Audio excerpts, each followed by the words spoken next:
ગીર સોમનાથ જિલ્લાના વેરાવળ કોડીનાર હાઈવે પર કણજોતર ગામ નજીક ગઈકાલે રાત્રે રાખેજ પાટિયા પાસે ઇકો કાર અને સ્પ્લેન્ડર બાઇક વચ્ચે ગંભીર અકસ્માત સર્જાયો હતો. આ દરમિયાન અકસ્માતને લઈ ઘટના સ્થળે ગ્રામજનોનું ટોળું એકત્રિત થયું હતું. એ જ સમયે ઓવર સ્પીડમાં વેરાવળથી કોડીનાર તરફ જઈ રહેલા ડમ્પરે રોડની સાઈડમાં અકસ્માત જોવા ઉભેલા 5થી વધુ લોકોને કચડી નાખ્યા હતા, જેમાંથી 2 લોકોના ઘટના સ્થળે જ કમકમાટી ભર્યા મોત નીપજ્યા હતા, જ્યારે 7થી વધુ લોકોને ઈજા થતા સારવાર અર્થે ખસેડવામાં આવ્યા હતા. મળતી માહિતી અનુસાર ગત રાત્રિના લગભગ 9:30 કલાકે પાટિયા પાસે આ ગંભીર અકસ્માત સર્જાતો, જેમાં વેરાવળ કોડીનાર હાઈવે પર કણજોતર ગામ નજીક ઇકો કાર અને સ્પ્લેન્ડર બાઇક વચ્ચે જોરદાર ટક્કર થઈ હતી. અકસ્માતમાં ઈજાગ્રસ્ત થયેલ લોકોને 108 મારફતે હોસ્પિટલ ખસેડવામાં આવ્યા હતા.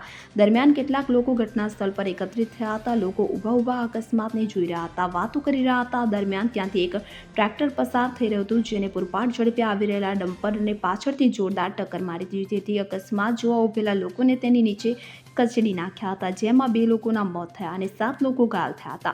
ઘટના બનતા અફરાતફરી સર્જાઈ હતી. અકસ્માતમાં સુભાષ પરમાર અને બાલુભાઈ કલોત્રાના ઘટના સ્થળે જ કમકમાટી ભર્યા મોત નીપજ્યા છે.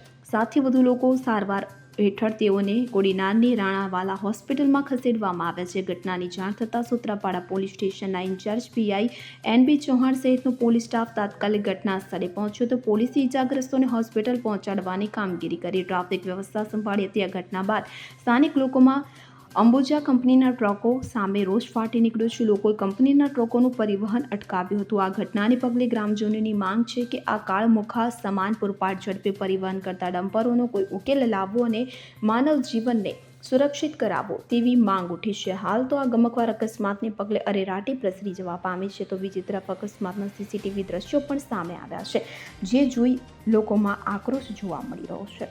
Bureau report CN24 news. હવે જુઓ દેશ દુનિયાની તમામ ખબરો તમારી આંગળીના ટેરવે. ઉઠાવો મોબાઈલ અને Google Play Store પરથી ડાઉનલોડ કરો અમારી CN24 ન્યૂઝ મોબાઈલ એપ.